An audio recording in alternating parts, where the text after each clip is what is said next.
This is a CBS2 update. I'm Dick Brennan. Breaking news. The driver who was behind the wheel during a deadly school bus crash last week on Route 80 has been arrested and charged in that case. A teacher and student died in the crash, dozens of others injured. Prosecutors say Hoodie Muldrow took a wrong turn and was making an illegal U-turn when a dump truck crashed into the bus. The impact was so strong it knocked the bus off its chassis. Muldrow was charged with 2 counts of reckless vehicular homicide. Meantime, a final farewell today to the teacher who died on that field trip. Funeral services were held this morning for 51-year-old Jennifer Williamson. Students and coworkers fondly remembered the dedicated teacher who spent every lunch break with her students. It's really hard to accept that she's gone. She loved all of her students. She was nice to everyone, and she really helped all the students. 10-year-old Miranda Vargas was laid to rest earlier this week. She was the other person who died in the crash.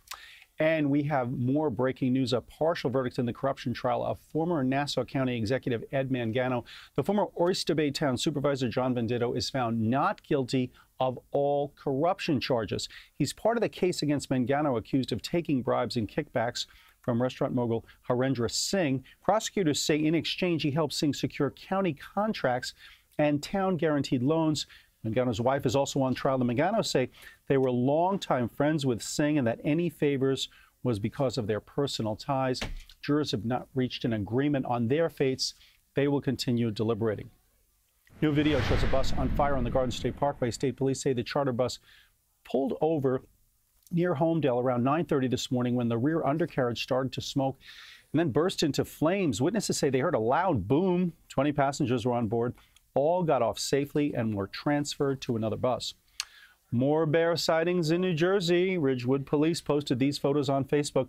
The bear was seen wandering near North Monroe Street and Fairmont Road. They're telling people to stay inside and be careful. Police in Ramapo also responded to a bear sighting on Lake Avenue. Officers were able to get that animal back into the woods.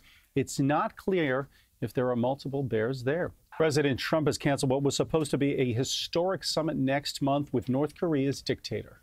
That bright and beautiful future can only happen when the threat of nuclear weapons is removed. No way it can happen otherwise. If and when Kim Jong-un chooses to engage in constructive dialogue and actions, I am waiting.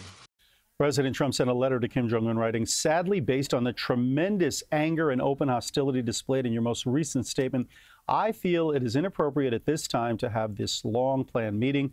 The president's actions follows fighting words from North Korea overnight. An aide to Kim Jong-un called Vice President Mike Pence a, quote, political dummy for his recent suggestion of regime change if negotiations fail, adding, the U.S. must decide whether it wants to meet or face nuclear war.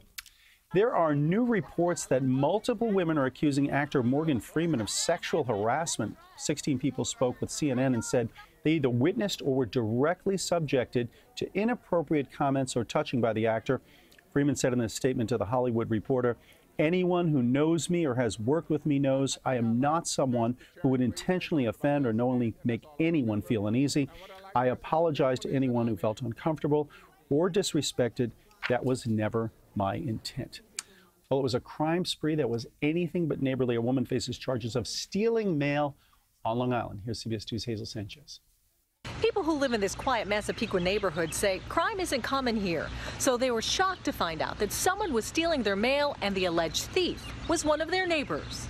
Police arrested 22-year-old Charlie Zamora, who lives here on Central Avenue, saying she stole outgoing mail from her neighbor's mailboxes so she could get her hands on bank account numbers, personal checks, and other pieces of personal information. Detectives searched her home and found multiple pieces of victims' mail, numerous credit cards, debit cards, as well as gift cards. She also had a credit card encoder and approximately 100 blank credit cards for potential future use. Her neighbors were shocked to hear what was happening right under their noses.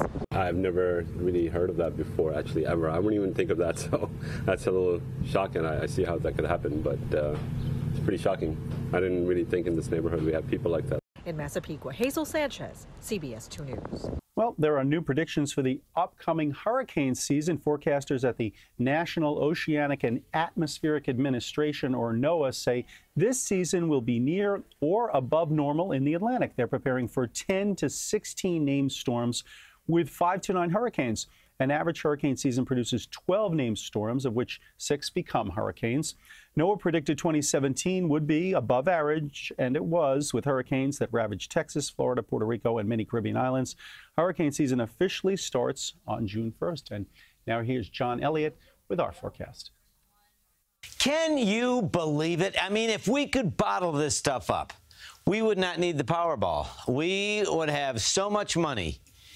If we could say anytime you want sunny and 80, you got it, oh, you'd buy it. You know what? It's absolutely free. Enjoy it today. What's left of it, get out there. Sunscreen, UV forecast is an 8. Friday, great. Are you even going to work tomorrow? Saturday, heat and humidity could see a late shower thunderstorm. Better chance for those Sunday and Monday. Let's see if John Elliott shows up for his job tomorrow. Now to a health alert warning parents to stop using certain over-the-counter teething products. The Food and Drug Administration wants all gels and creams containing the pain reliever benzocaine off the market. The drug can cause a rare blood condition linked to potentially deadly breathing problems in children, especially those under 2 years old. The FDA reviewed 119 cases of the blood disorder linked to benzocaine between 2009 and 2017, including 4 deaths. The American Academy of Pediatrics recommends using teething rings or gently massaging the baby's gums to relieve pain. Now, Uber riders are getting new messages on their phones when they hail a ride, and it's meant to keep them safer. Here's CBS 2's Danielle Nottingham. This is what can happen when you don't buckle up in the back seat.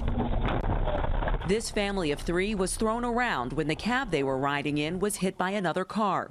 While most people wear a seatbelt in their own car, a report out last year found only 57% of passengers buckle up in the back seat of ride-hailing services like cabs, Lyft, and Uber. Uber riders we talked to say they often just forget.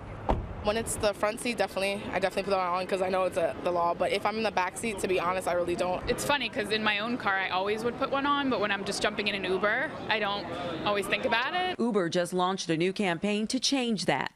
Customers who book a trip now receive a message on their Uber app reminding them to buckle up. We want to do our part to help encourage this new social norm where people automatically think to buckle up. Uber's Nadia Anderson says passengers in the rear seat are 3 times more likely to die in a crash if they're not wearing a seatbelt. For some reason, people think that getting in the backseat is safer, or when they're in short trips, they don't need to buckle up.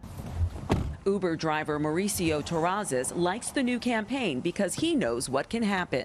This crash test video shows an unbuckled rider slamming into the driver. In case of an accident, they'll bounce around the car. Even if I'm buckled up, passenger can end up hitting me. Drivers will also get messages on the app encouraging seatbelt use, something Mauricio already does.